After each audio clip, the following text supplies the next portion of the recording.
Hello sir hello मा खालामदों? आं नै दासो सिखारदों साहा लोंनो नागिरदों। बाब सान गोबावजों उन्दुयो नामा नोंलाय? खोनाया? सान गोबावजों उन्दुयो? आङो 3थायावसो उन्दुयो मोनायाव। ए दालाय खैथायाव सिखारखो? आं माबायावनो सिखारो 6थायावनो सिखारो।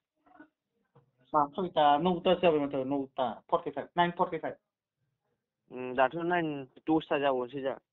ए नंगौ बहा दङ नोंलाय? औ सानदों।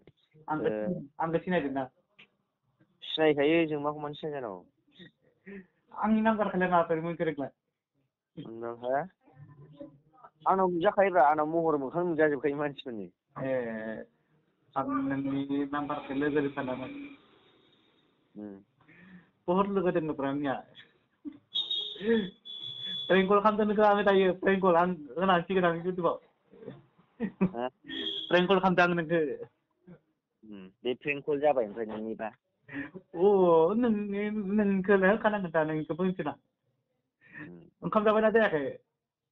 ओंखाम जायाखैलै दाबायदियाव ओंखाम जायो नामा बेरे-फुंजानि ओंखाम जाग्रा अयभास गैया। मा मिसा मिसि दायोलाय फुङाव जाखायो माथो मानसिफोरालाय। आंहा फुङाव जायाना। खैथासिम जायो? लायदो ओरैजाय। खैथासिम जायो? बहा दावदै दैबा? लाबो दावदै दैया। खैथासिम जायो रे? खैथासिम जायो ओंखामखौ? ओंखामखौ आं दा 12थायावसो जागोन। बाब दानो फुङाव जाखादोब्रा। फुङाव जायालै आं। गुसु जायो गगा मोनो लोमजायो गुसुबा।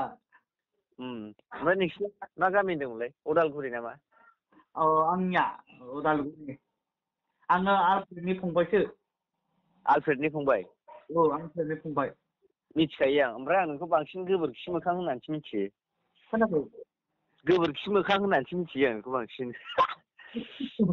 दे आं आलफ्रेडनि फंबाय रे आलफ्रेड आंनाव पस्ट होबाय।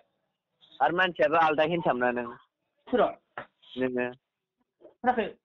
आं हेनसाम मोनथारोलै नोंखौ। ए दे होमबा। बाय बाय सार। दे बाय बाय। अके। अके।